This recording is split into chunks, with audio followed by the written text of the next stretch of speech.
Урматтуу Жалбырак каналынын көрөрмандары, бүгүн саат азыркы учурда Атамекен партиясынын лидери Өмүрбек Ишкешбеков түзүү эфир аркылуу кайрылуу кылууну убадалаган. Азыр ушу кайрылуу биринчи сурообузду берсек. Урматтуу Өмүрбек Ишкешбеков кечинде эле мындай курч билдирүүлөр менен белгилүү болуп келген жаш саясатчы Жеңиш Молдохматов кечээ кармалды. Ушул камалышы боюнча сиздин пикириңизди дагы көп интернет колдонуучулар ар кимдин пикирин сурайт эмеспи, анын арасында сиздин да пикириңиз кызыктырып атат да. Кандай баа берет элеңиз? Урматтуу мекендештер, Жеңиш Молдохматовдун камалышына байланыштуу бир канча ойлорум менен сиздер менен бөлүшсөм деген пикирим бар. 20-жылы 4-октябрда парламенттик шайлоолор болду. Парламенттик шайлоолордун жыйынтыгына эл каршы болуп көтөрүлдү. Эмне үчүн? Биздин конституцияга ылайык узурпация бул абдан оор кылмыш. Узурпация мамлекеттик бийликти мыйзамсыз жол менен, коркутуу жолу менен, зордук жолу менен, алдоо жолу менен, сатып алуу жолу менен мамлекеттик бийликти мыйзамсыз ээлеп алууну узурпация деп атап коет.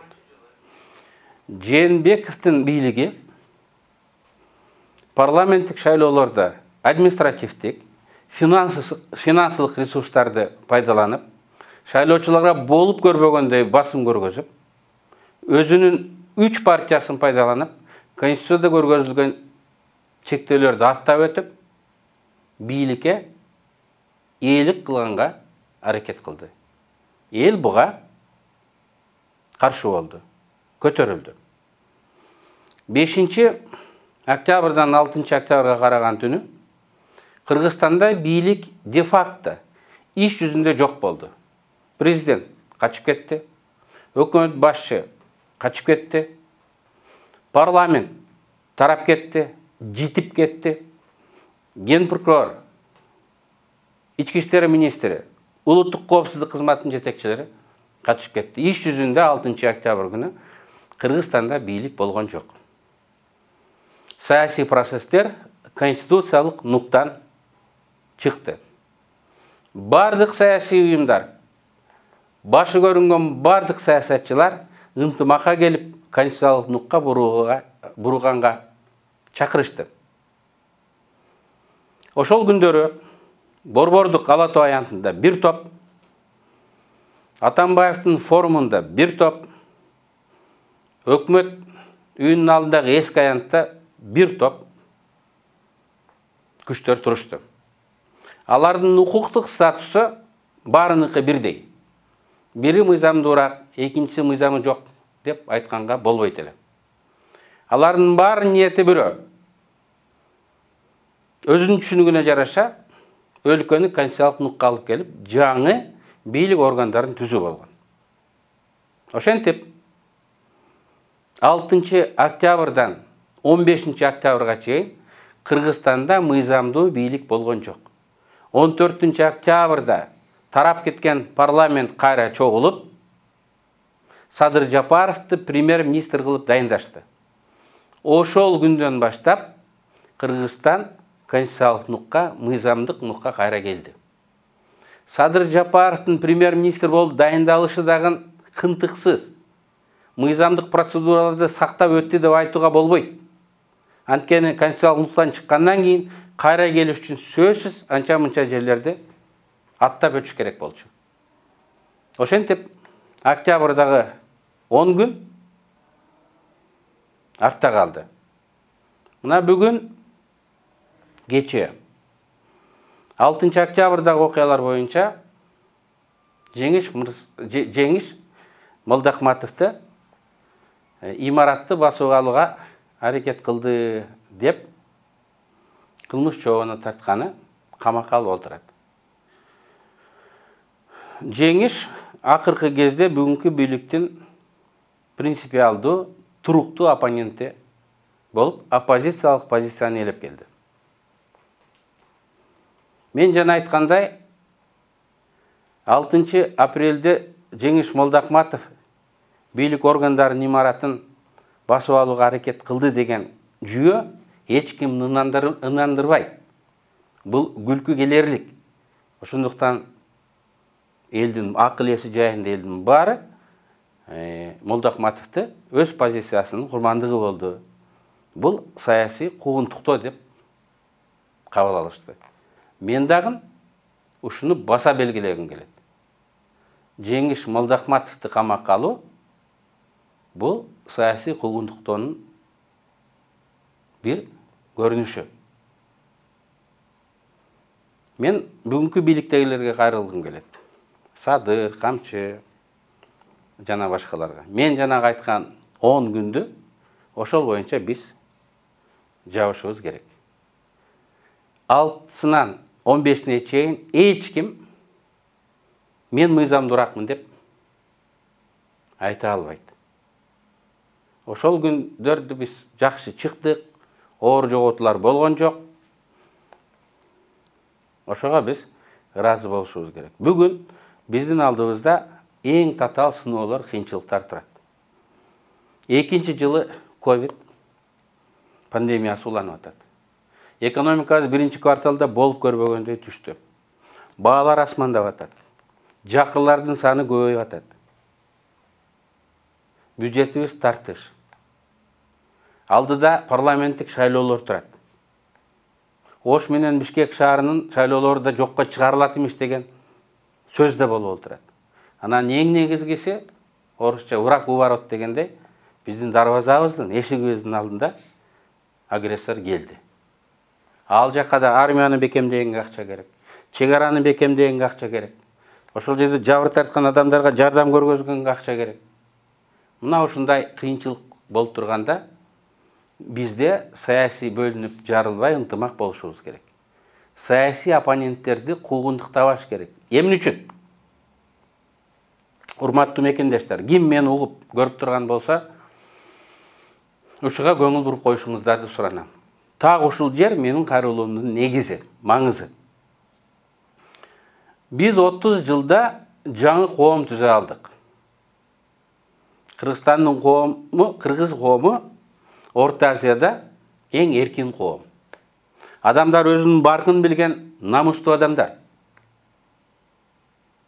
Биздин граждандык активисттер коомдун күн тартыбын аныктап, бийликке көзөмөл жүргүзүп турат. Орта Азияда мындан башка, бизден башка мындай эл жок. Бул биздин улуттук байлыгыбыз. Бирөөгө Кудай нефти берсе, бирөөгө Кудай газ берсе, бизге мына ушундай мүнөз, мына ушундай калк бериптир. Ошондуктан мына биз жаңы конституцияны кабыл алдык. Жеке бийлик орноткон. Эл аралык институттар бул конституцияда тизгин жок. Бул бир жагына ооп кетиши мүмкүн деп ачык айтып атат. Бирок ошого карабастан, эми конституция кабыл алынды. Ушул конституция менен жашайбыз. Ошого карабастан дейт эл аралык уюмдар. Баары бир тараза ташын пайда кылгыла. Баары бир бийликти тизгиндөөчү мүмкүнчүлүктөр бар деп атат. Бул биринчи кезекте сөз эркиндиги, экинчи кезекте граждандык коом. Үчүнчүсү бул саясий конкуренция. Мына ушундай, эгер мурун эркин коомдун адам укугунун гаранты конституцияда көргөзүлгөн бийлик системасы болсо, бүгүн балансты эл түзөт.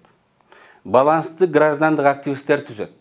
Жеңиш Молдахматовго окшогон, коркпогон, тайманбаган адамдар канчалык көп болсо, өз позициясын айтса, эл үчүн күйсө, мына Баткенде согуш чыкканда мамлекетке караганда биринчи граждандык активисттер, биздин патриот балдарыбыз, кыздарыбыз биринчи аракетке келишти.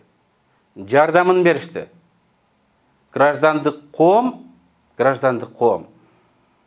агрессорго сес көргөздү. Мына ошол байлыгыбызды биз четинен жоготпостон, элди тизилетпестен тескерисинче көтөрмөлөп турушубуз керек. Мен бир нече жыл мурун айттым эле. Конституция сынды. Эми эл сынса, бутубуздан турбайбыз деп. Биз элди сындырганга мүмкүндүк бербеш керек. Эл бир-бирден сынат. Эртең Тажикстандагыдай, Түркмөнстандагыдай коом бизде түзүлүп калбаш керек. Жаман ел болбойт, жаман адам болот деп кыргызда айтышат. Тажик эли биздин коңушубуз. Жүздөгөн жыл коңушу жашаганбыз, мамилелешкенбиз. Мындан кийин дагы коңушу жашайбыз. Бирок провокацияны уюштурган, агрессияны уюштурган алардын жетекчилери болду. Тажикстанда авторитардык, үй бүлөлүк бийлик Рахмановдардын кланы башкарат. Кыргызстандагы демократия, адамдык ресурсубуз бул биз үчүн чоң жетишкендик гана эмес, бул биздин чоң куралыбыз. Адам эркиндиги, адам укуктары, демократия ковид вирусунан дагы авторитардык бийликке коркунучтуу. Кыргызстандагы эркин коом Тажикстан калкынын бир бөлүгүнүн симпатиясына ээ болуш керек. Алар Кыргызстандай болуп жашашыбыз керек деп өз өлкөсүн өзгөрткөнгө аракет кылыш керек. Өзүнүн авторитардык лидерлерине басым жасагандай болуш керек. Демократиялык вирусту биз жалпы региондун биринчи кезекте Кыргызстандын кызыкчылыгы үчүн пайдаланышыбыз керек. Тескерисинче биз граждандык коомдук укугун активисттерди камап, Тажикстандагыдай, Түркмөнстандагыдай коом түзүп койсок, анда биз артыкчылыгыбыздан айырмалайбыз. Дагы бир жолу санап өтөйүн. Бизде кандай артыкчылыктар бар? Биз Кудай берип, геостратегиялык жерден орун алган экенбиз. Регионго келген суу бизде калыптанат. Суунун башында турабыз. Гидроэнергетиканын ээсибиз. Жибек жолу биздин дарбазаларыбыз аркылуу, Эркестам, Торугарт аркылуу өтөт экен. Бул биздин байлыгыбыз. Анан эң негизгиси акыркы 30 жылда эркиндикти сүйгөн, өз намыс кадыр баркын билген, өз алдынча адамдар эл пайда болду. Бул да биздин чоң улуттук байлыгыбыз. Дагы кошумча суроо. Баткенде конфликт болду чек арада. Анан баягы биздин Кыргызстанда бийлик башындагылар дагы билдирүүлөрү кандай болду эле, ар кандай кабыл алды. Ошонун ичинен коомдук уюмдардан, партиялардын ичинен Атамекен биринчилерден болуп Тажикстанда агрессия деп айыптап чыкты да. Ушул эмне үчүн агрессия деп мындай тез арада ушундай билдирүү кылдыңар, жана бул партиялардын мындай билдирүүсү канчалык маанилүү? Эми чек араларда бизде конфликттер болуп келди. Өзбекстан менен, Тажикстан менен. Бирок алар локалдуу бир жерде масштабы кичинекей болуп келген. Ошол жерде солдаттардын ортосунда, элдердин ортосундагы эмоционалдык чыңалуулам дүрт этип кайра токтоп турган. Тажикстандын бул жолку Кыргызстанга кол салуусу бул масштабтуу болду. Бул бир күндүк эмес, бир нече күн. Балким андан да көпкө пландаштырылган аскер акциясы болду.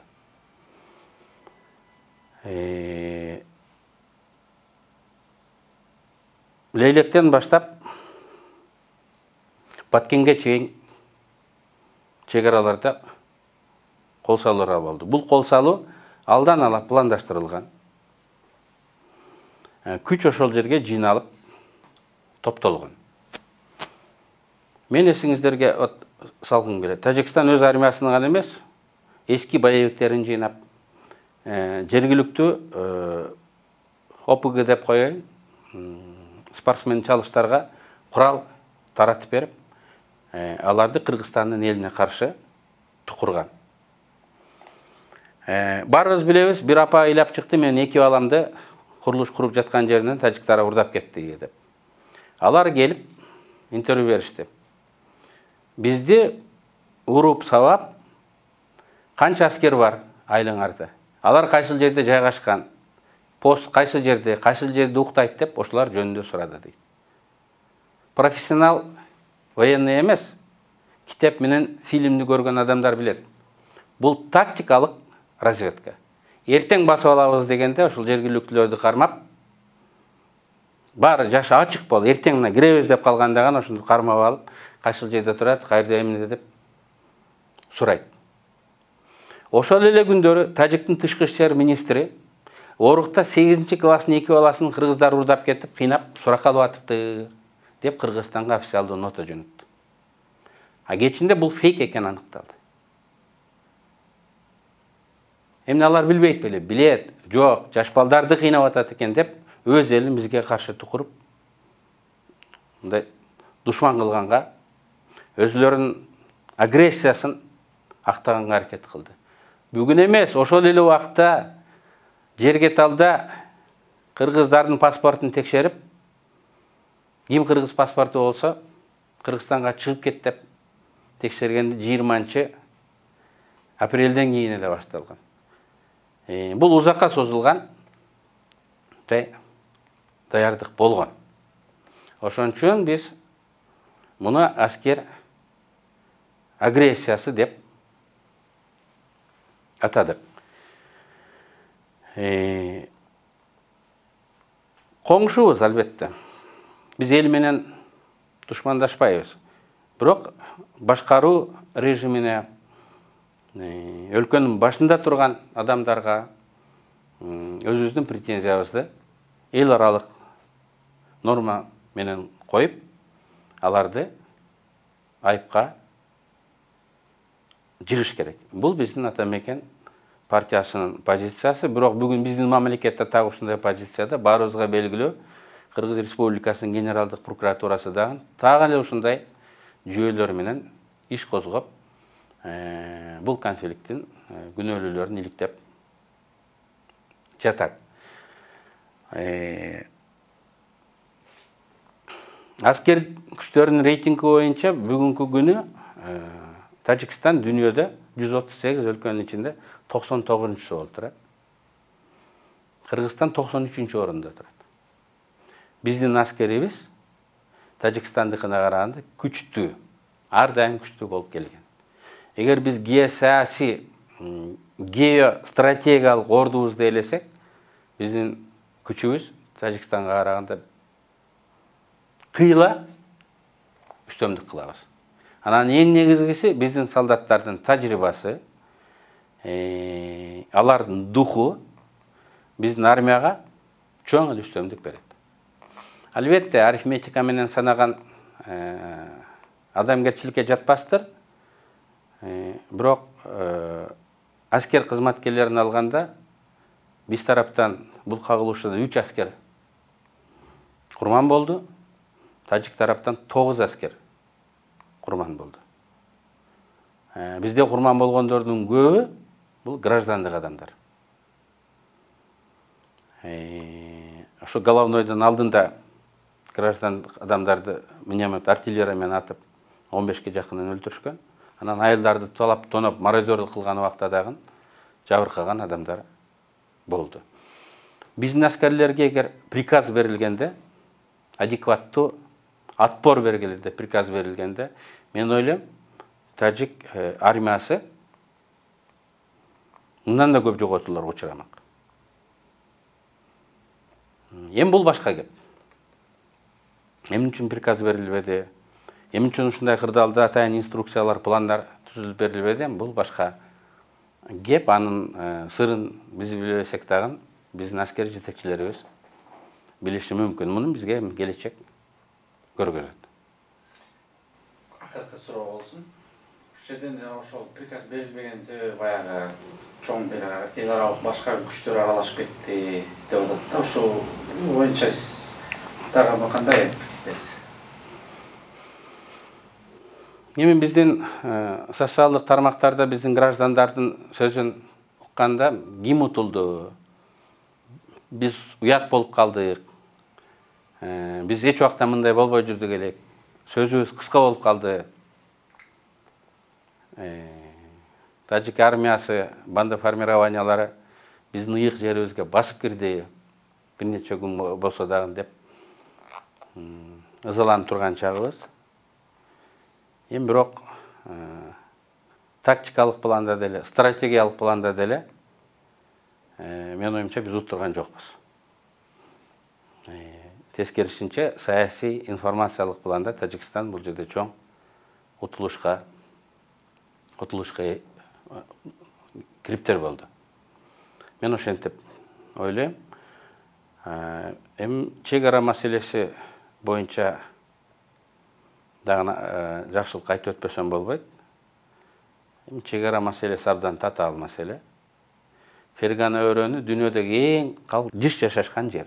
Фергана өрөөнүндө 1 квадратный километрге 400 адамга жакын адам жайгашкан. Бул Кыргызстанга караганда 12 эсе тыгыз жайланышкан, Казакстанга караганда 56 эсе тыгыз жайланышкан.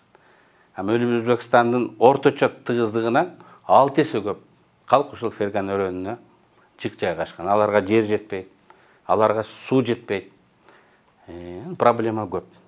Орусча айтканда взрывоопасный регион, ал религиялык факторлор жана башка улут аралык факторлор менен, анан тышкы игроктордун аракети менен ушундай коркунучтуу жер. Ошондуктан чек ара маселесин абдан көкбөрү кылып чечилбейт. Бул абдан дипломатиялык сүйлөшүүлөр менен абдан тыккан иштеп чечилиш керек. Эми биздин мамлекет башчысы, өкмөт башчылары абдан этият болуш керек, сак болуш керек. Алдап коеюн эле деп күтүп турат. Саясатта соодада эле достук жок. Кел, мен сага баарын чечип берейин деп эч ким күтүп турбайт. Алдап коем деп күтүп турат. Сак болуш керек. Шашпаш керек.